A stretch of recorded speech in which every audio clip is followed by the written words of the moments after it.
Bismillahirrahmanirrahim. Assalamualaikum warahmatullahi wabarakatuh. Alhamdulillah. Allahumma salli ala Sayyidina Muhammad wa ala ali Sayyidina Muhammad.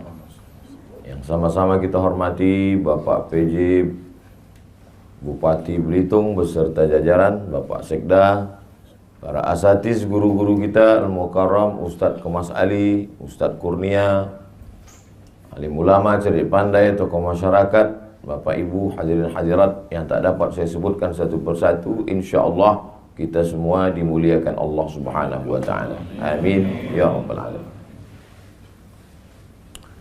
Innallaha idza ahabba 'abdan ista'malahu.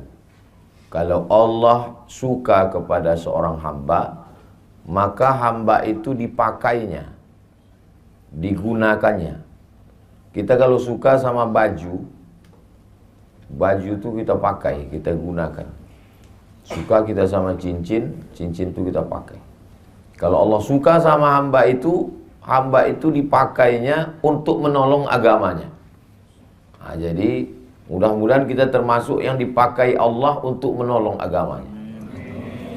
Jadi ada beberapa kekeliruan orang, termasuk orang-orang tua pun keliru. Ustadz, bagaimana cara berangkat ke Mesir? Kata beberapa jamaah. Ya saya bilang, tamat pondok, ikut tes, urus paspor, bisa berangkat. Yang mau berangkat nih siapa Pak? Anak saya. Anaknya mau? Enggak. Kalau gitu bapak aja yang berangkat.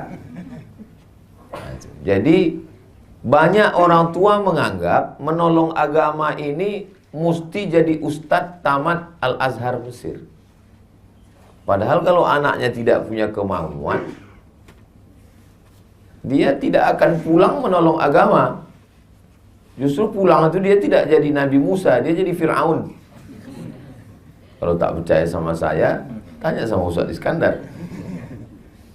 Jadi pakailah apapun yang sudah ditempatkan Allah kita di dunia ini, pakai dia untuk menolong agama Allah. Buktinya tadi malam acara besar bisa terwujud itu bukan karena Ustaz Abdul Somad, tapi karena orang-orang yang dipakai Allah dengan jabatannya masing-masing. Nah, jadi disitulah nampak hebatnya kalau kita berjamaah bersama-sama.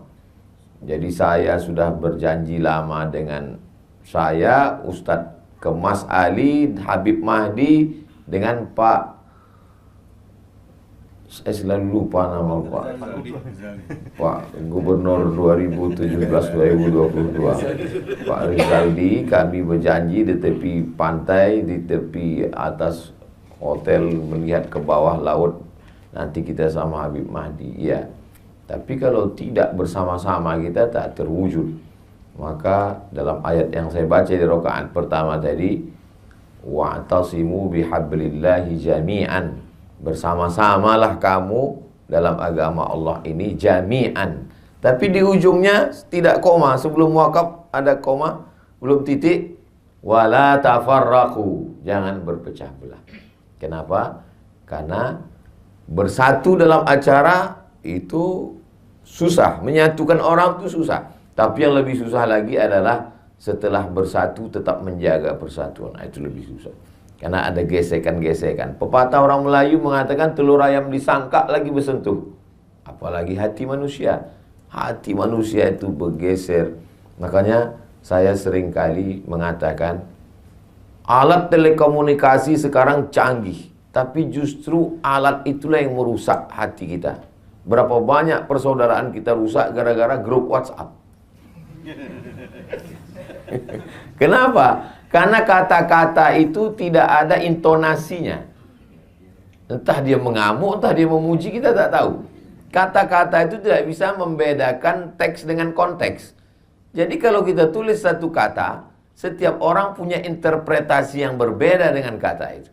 Berapa banyak orang di grup itu sepertinya garang harimau yang akan menerkam. Pas kita jumpa macam kucing kena hujan.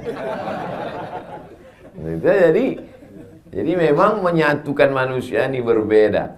Di mana kita bisa ketemu? Kita bertemu pada satu titik. titiknya namanya mukhlishina lahuddin, ikhlas. Kalau semuanya karena Allah, maka tidak akan lelah. Lelahku lillah. Boleh untuk ditulis untuk baju kaos, tapi jangan dibawa sholat tarawih. Nanti ditengok orang di belakang, senyum dia. Kalau kita sudah disatukan Allah dalam agama ini, maka dengan segalanya, Pak PJ dengan kekuasaannya, Ustadz dengan ilmunya, ada hamba Allah yang dulu pernah mengurus grup band jadi mengurus Ustadz. Tak boleh sebut nama, menjaga kode etik. Itu kan mirip-mirip semua. Ngurus pentas, ngurus sound, ngurus pengawalan, ngurus ketertiban penonton. Bedanya yang dulu penonton sekarang disebut jamaah. Yang dulu yang tampil itu membawakan lagu-lagu setan, sekarang membawakan sholawat, tausiah. Itu aja, tapi entertainnya sama. Ilmunya itulah yang dibawa menolong agama ini. Jadi kalau ada orang-orang yang dulu punya kemampuan show, entertain, lalu kemudian setelah dia taubat ditinggalkannya semua. Dulu abang bisa ngurus-ngurus acara nih. Itu dunia jahiliyah udah saya tinggalkan Pak Ustaz. Oh, tidak ditinggalkan. Makanya kata Nabi, khiyarukum fil jahiliyah, khiyarukum fil Islam. Kalau dulu di zaman jahiliyahnya dia adalah orang terjahat, maka setelah dia masuk Islam, dia berubah jadi orang baik, tapi dunia itu tak dia tinggalkan. Contoh, Khalid bin Walid. Ketika perang Uhud, Khalid bin Walid lah yang menyerang Nabi di Bukit Uhud itu. Ini Bukit Jabal Rumat, Bukit Pemanah. Kata Nabi, ku tinggalkan 70 pemanah di atas, aku turun ke bawah. Nanti kalau kalian lihat saya menang, kalian jangan turun. Kalau kalian lihat saya kalah, kalian pun jangan turun. Kalian konsen di atas. Saya setelah pakai cincin satam ini mau begini aja tangan saya.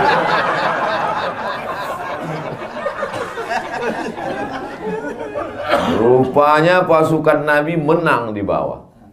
Mereka tak tahan melihat harta rampasan perang, turun mereka. Begitu turun pasukan pemanah dari atas, datang pasukan Khalid bin Walid dari belakang. Kalah pasukan Nabi. Tapi setelah Khalid bin Walid masuk Islam, dia tidak baca Yasin di masjid.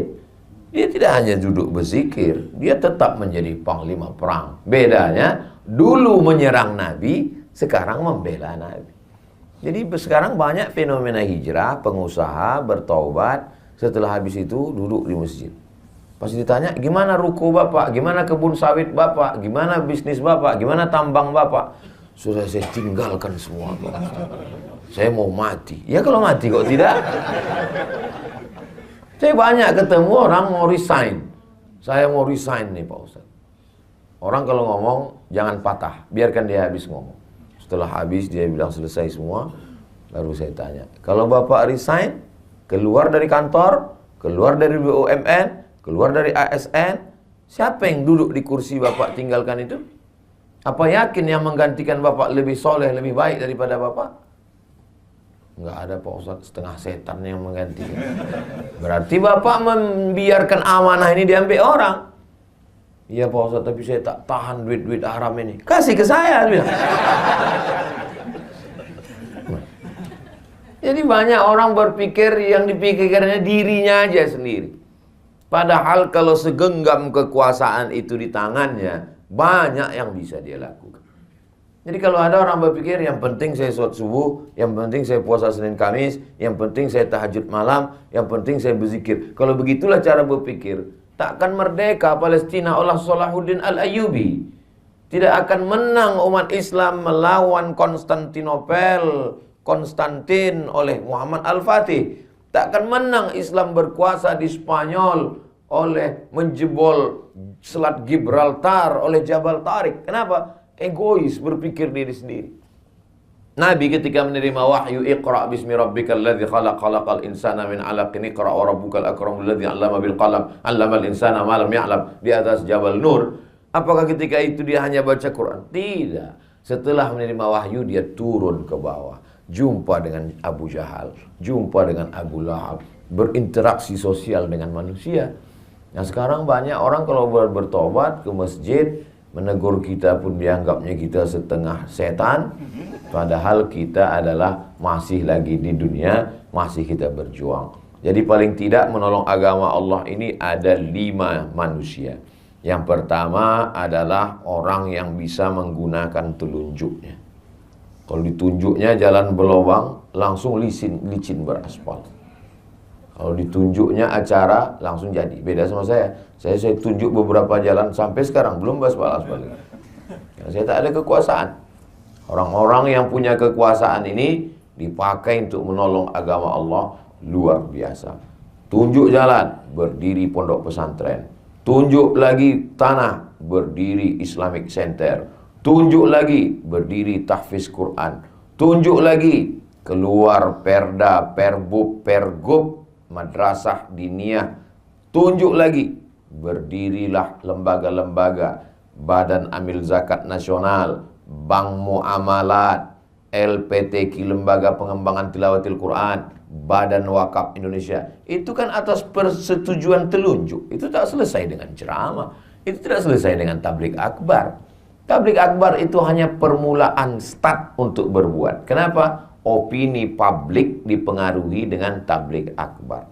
Betapa dulu terjadi perubahan. Dulu masih saya ingat tahun-tahun 90-an zaman saya SMP. Itu dulu anggota dewan kalau mau kampanye ngundang penyanyi dangdut. Sekarang terjadi perubahan, ustadz ceramah. Terlepas dari plus minusnya, bahwa terjadi ada perubahan opini publik. Apa maknanya? Publik sudah berubah. Akibat apa itu? Banyaknya tabligh akbar, pengajian. Maka orang-orang yang punya telunjuk, maka di ujung telunjuknya bisa dipakai untuk menolong agama Allah Subhanahu wa ta'ala. Jadi saya subuh ini semangat nih karena banyak orang yang bertelunjuk yang bisa pakai. Nah, tapi kalau udah di depan saya orang-orang yang pensiun, pernah saya diundang ke acara. Itu saya tak terlalu semangat. Saya ceritanya bagaimana menghadapi sakratul maut. Tapi ucapan saya. Kenapa? Karena saya suka kali kalau saya jumpa sama orang, saya katakan bahwa semua ini berakhir, tapi kita mau meninggalkan sesuatu. Sampai saya di Kairo tahun 2017. Setelah pulang 2002 saya tak pernah ke Mesir lagi. Pas 2017 saya datang lagi karena rindu. Sebulan saya di sana. Diundanglah sama KMM, Kesepakatan Mahasiswa Minangkabau. Bagus sekali rumahnya, 3 lantai. Di bawah tuh basement, lantai 1, lantai 2, lantai 3, atap lapang. Kanan, kiri, kamar, besar rumah bisa berkumpul.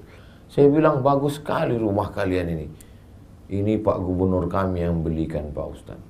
Udah berhenti dia dengan 1 tanda tangan. Mengalir berapa banyak orang yang akan belajar sampai hari kiamat. Hanya dengan 1 tanda tangan.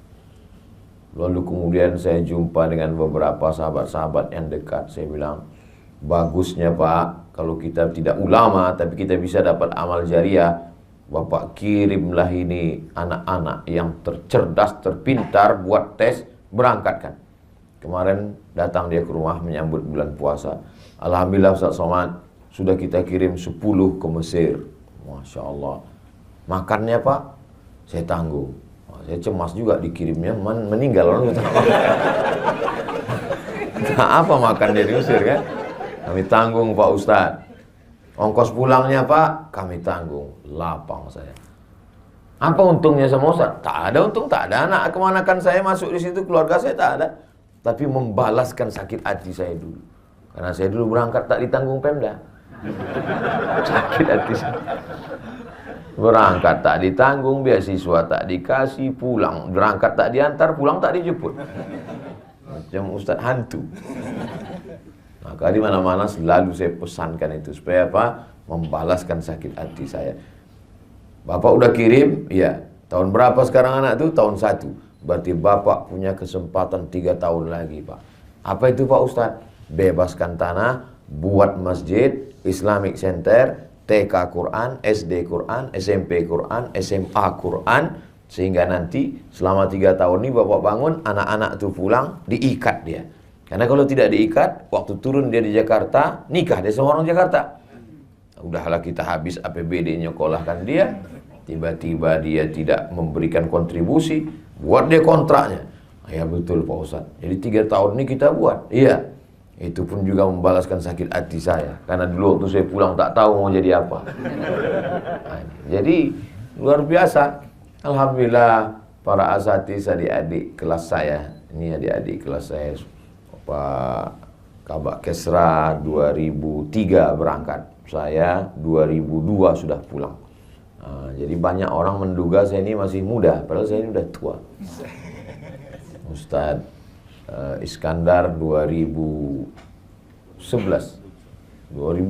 dia baru berangkat, pulang 2011. Saya 2002, berarti beda 11 tahun. 2011 beda 9 tahun. Tua juga saya sudah.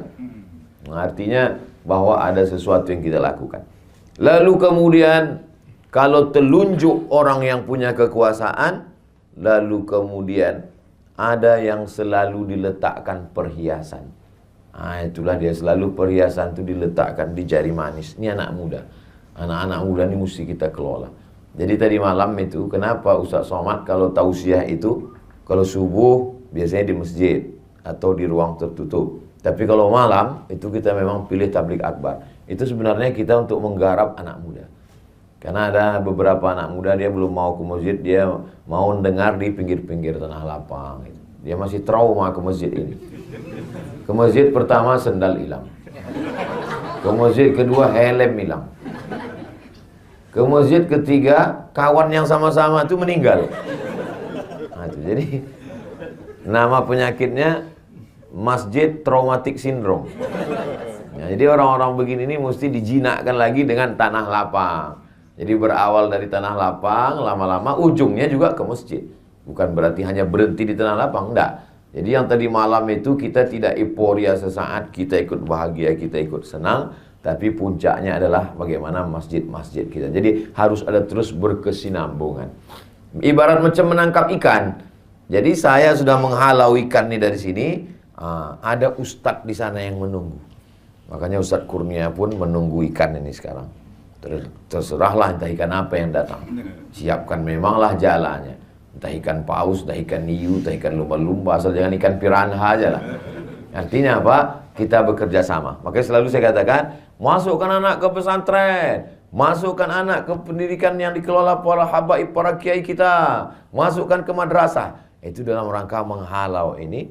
Baru setelah itu nanti mereka akan bertanya, di mana kami daftarkan anak kami Pak Ustadz? Bermunculan iklan, daftarkan anak Anda segera, hubungi nomor kontak berikut ini. Ingat, kuota terbatas. Nanti beberapa hari lagi keluarlah iklannya itu.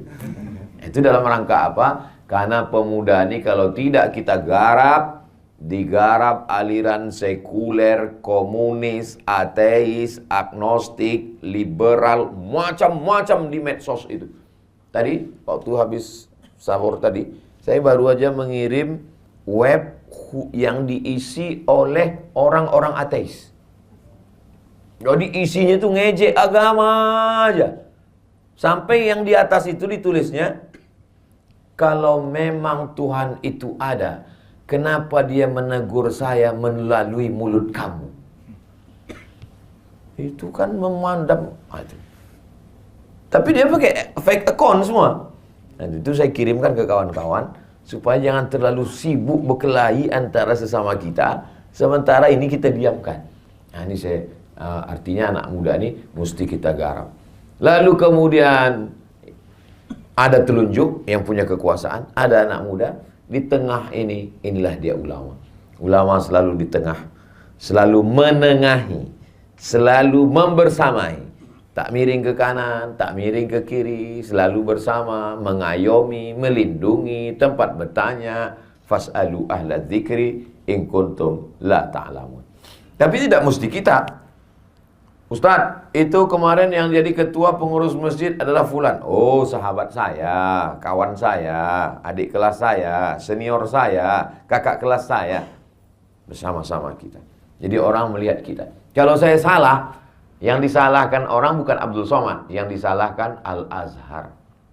Yang disalahkan orang adalah semua kena. Ustadz Iskandar kena, Ustadz Kurnia pun kena. Itu kan kakak kelas kau itu kan, kata dia. Ustadz Kurnia kenal dengan Ustadz Somad? Oh, kakak kelas saya. Oh ya, dulu memang pernah, tapi sekarang udah lama tak jumpa.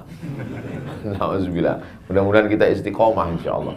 Karena kita sudah membawa Islam, sudah membawa Quran, membawa hadis Nabi. Jadi tidak hanya sekedar membawa personal nama kita. Saya dikasih tahu tadi sampai 5.30, setengah 6. Terasa juga dia jam sudah dekat. Telunjuk ulama, anak muda. Kelingking ini jangan disepelekan. Walaupun dia kecil, kalau tak ada dia cuma mengorek upil. Kalau tak ada dia cuma mengorek telinga. Gatal lubang telinga kita. Takkan mungkin pakai jempol. Besar betul lubang telinga. Artinya apa? Memang ada orang-orang kecil, tapi jangan lupa, boleh jadi azab Allah itu tidak turun karena yang kecil-kecil. Orang kecil itu lebih ikhlas. Orang kecil itu lebih tulus. Orang kecil itu lebih dekat kepada Allah. Kenapa? Rahmat Allah itu turun di hati yang hancur berkeping. Boleh untuk update status besok pagi. Nah, tahu ada adik-adik yang hatinya hancur berkeping. Kenapa kadang hidup kita itu dibuat Allah hancur babak belur, berkeping macam kaca jatuh ke batu? Karena di saat itulah sujud kita lebih lama. Karena di saat itulah air mata kita menetes. Kalau kita di atas awan, bangsawan, bangsa yang hidup di atas awan, kita mungkin angkuh dan sombong. Tapi kalau kita sudah jatuh terjerembab, saat kita berteriak, tak ada lagi manusia mau mendengar kita, berbisiklah ke tanah. Malaikat-malaikat di langit akan mengaminkan doa kita. Saya sejak di Belitung ini puitis pula sekarang. Nah, maka orang-orang kecil sepele ini jangan disia-siakan. Masya Allah, tabarakallah. Kemarin Ustadz kita berbuka bersama 16.000 porsi. Terbayanglah itu berapa duit. Dari mana itu datang? Bahkan sampai ada LSM yang mempertanyakan ini datang dari mana. Tapi panitia kita luar biasa. Kalau abang mau nambah duitnya silakan datang. Dan mantap. Gak perlu marah-marah. Gak perlu ngamuk-ngamuk. Ngapa tanya-tanya? Ini tak perlu. Ini dari mana duitnya? Kalau mau nambah silakan datang. Kalau nggak mau nambah, ya paling tidak jangan nambah beban. Kan sedap. Lebih baik lembut tapi mengena. Untuk apa keras tak kena? Begitulah. Dari mana jawaban-jawaban lembut itu datang? Dari Allah. Allah kirimkan ke hati dan pikiran orang beriman supaya orang tak tersinggung, tapi mengena dalam hati. Sampai mati dia ingat itu. Akan datang kalau ada acara tabligh akbar lagi, mau menelpon, kena lagi nanti gitu. Begitulah Allah SWT cara melindungi. Kadang kita tak pernah terpikirkan sesuatu, tapi Allah yang membisikkan. Kalau bisikan datang dari malaikat yang dikirim oleh Allah, ilham namanya. Kalau bisikan yang datang dari setan, waswasah namanya. Lil insani lammatani. Manusia itu punya bisikan. Datang dari setan, datang dari malaikat. Kalau kita berwudu, kita beristighfar, kita sholat sunat, kita istiqomah, datang bisikan-bisikan yang kadang tak terlintas di hati dan pikiran kita. Begitu juga kalau kita jahat, kita buat dosa, datang juga bisikan-bisikan untuk buat dosa yang tak terlintas di hati pendosa sekalipun. Ada aja ide-idemu untuk buat dosa itu yang tak terpikirkan orang. Jadi kalau Bapak Ibu melihat ada orang, heran. Dia kalau mau buat dosa ini ada aja idenya Pak Ustaz. Berarti memang kawan-kawan setan. Satu geng dia. Yang punya telunjuk, sudah. Yang penengah, sudah. Anak muda, sudah. Orang kecil, sudah. Ada orang-orang yang perlu selalu diberikan pujian. Ini mak-mak garis keras. Mereka ini gerakannya luar biasa. Selalu siap. Ibu bawa makanan, siapkan jamaah, siap katanya. Tapi mesti sering. Masih dikasih sering, dikasih gini. Mantap. Support luar biasa. Perempuan itu dia ingin mendengarkan kata-kata pujian. Makanya Nabi menggunakan itu. Apa kata Nabi kepada Sayyidatuna Aisyah? Ya Humaira, wahai engkau yang kulitnya putih, kalau kena cahaya matahari kemerah-merahan. Jadi terngiang itu di telinga.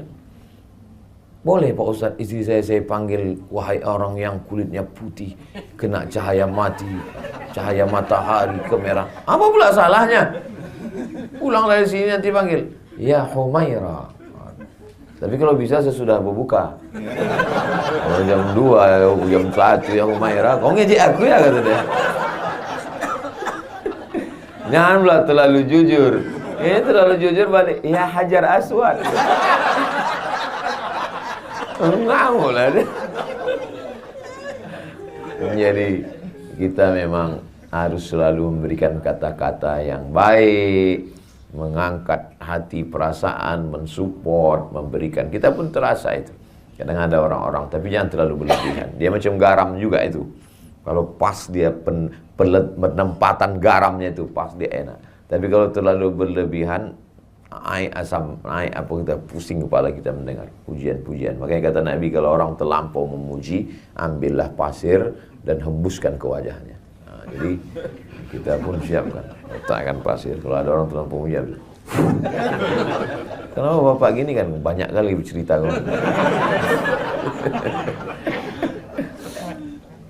Saya mohon maaf, duduk di atas ini bukan kemauan saya.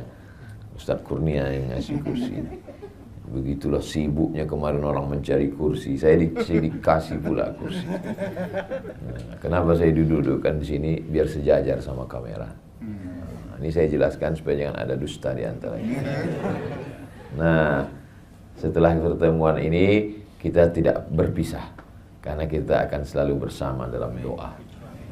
Tak putus doa saya untuk Pak PJ beserta Ibu, Pak Ezaldi beserta Ibu, untuk Pak Sekda beserta Ibu, untuk seluruh Belitung saudara-saudara saya dalam La ilaha illallah Muhammad Rasulullah SAW. Mudah-mudahan Allah menjaga bapak-bapak Ibu semua. Allah menjaga Belitung, Allah menjaga saudara-saudara kita sebangsa setanah air, dijadikan Allah negeri ini baldatun thayyibatun wa rabbun ghafur. Keluarga kita sakinah, mawaddah, warahmah, anak-anak kita soleh dan solihah. Istiqomah kita sampai mati dalam la ilaha illallah. Ala hazihi niyah, untuk niat yang baik ini. Al-Fatihah. A'udzubillahi minasyaitonir rajim. Bismillahirrahmanirrahim. Alhamdulillahirabbil alamin arrahmanir rahim maliki yaumiddin. Iyyaka na'budu wa iyyaka nasta'in. Ihdinas siratal mustaqim. Siratal ladzina an'amta 'alaihim ghairil maghdubi 'alaihim waladdallin. Amin. Allahumma inna nas'aluka salamatan fid din. Selamatkan kami dalam agama kami, dalam akidah Ahlussunnah wal Jamaah. Jangan sampai anak cucu kami murtad, na'udzubillah. Jadikan mereka istiqamah dalam iman dan Islam. Wa afiatan fil jasad. Sehatkan badan kami supaya kami bisa beribadah, menolong agama. Wa ziyadatan fil ilmi. Tambahkan ilmu kami supaya benar amal kami. Wa barakatan fil rizqi. Berkahi rezeki kami supaya kami bisa menolong dengan wakaf, zakat, infak dan sedekah. Wa taubatan qablal maut. Dosa kami banyak, berikan kami taubat sebelum mati. Wa rahmatan indal maut. Curahkan rahmatmu ketika kami mati. Wa maghfiratan ba'dal maut. Berikan kami ampunan sesudah kami mati. Allahumma hawwin alaina fi sakaratil maut. Ringankan kami ketika melewati sakaratul maut ya Allah. Wan najata minan nar. Selamat dari api neraka. Wal afwa indal hisab. Maafkan kami ketika nanti segala amal kami akan dihisab, dihitung di hadapan. Rabbana hab lana min azwajina. Jadikan pasangan hidup kami, suami, istri, anak-anak kami qurrata a'yun, sejuk dipandang mata, menenangkan hati kami. Rabbana hab lana minas shalihin. Jadikan anak kami anak-anak yang soleh dan solihah. Rabbana ighfir lana dzunubana wa liwalidayna. Ampunkan dosa kami, kedua orang tua kami, wa limasyayikhina, guru-guru kami, wa li zu'amaina, pemimpin-pemimpin kami yang soleh, yang baik, wa liman hadarana, saudara-saudara kami yang hadir dalam majelis salat subuh ini, wa liman ghaba anna, yang tak dapat datang karena sakit, karena uzur syar'i, karena satu dan lain hal. Allahumma hdi qaumana, saudara kami yang belum dapat hidayah, bukakan pintu hidayah untuknya ya Allah. Allahumma khtim lana bi husnil khatimah, wa la takhtim alaina bi su'il khatimah. Allahumma ja'al akhir kalamina, jadikan akhir kalam kami inda intihai ajalina, ketika ajal kami sampai, kalimat yang keluar dari mulut kami la ilaha illallah Muhammadur Rasulullah sallallahu alaihi wasallam. Kalimat haqqin 'alaiha nahya, dengan itu kami hidup, wa 'alaiha namutu, dengan itu kami mati, wa biha nub'atsu, dengan itu kami akan dibangkitkan di padang mahsyar. Rabbana atina fid dunya hasanah wa fil akhirati hasanah wa qina adzabannar. Wa sallallahu ala sayyidina Muhammad wa ala alihi washabbihi wasallam. Walhamdulillahi rabbil alamin. Taqabbalallahu minkum inna wa minkum taqabbal. Terima kasih kepada Bapak Ibu semua. Mohon maaf atas segala kesilapan dan kekhilafan. Kami akan bertolak menuju Palembang. Besok pagi saya pulang ke Pekanbaru. Mohon maaf lahir dan batin. Minal aidin wal faizin. Taqabbalallahu minna wa minkum sholihal a'mal. Wassalamualaikum warahmatullahi wabarakatuh.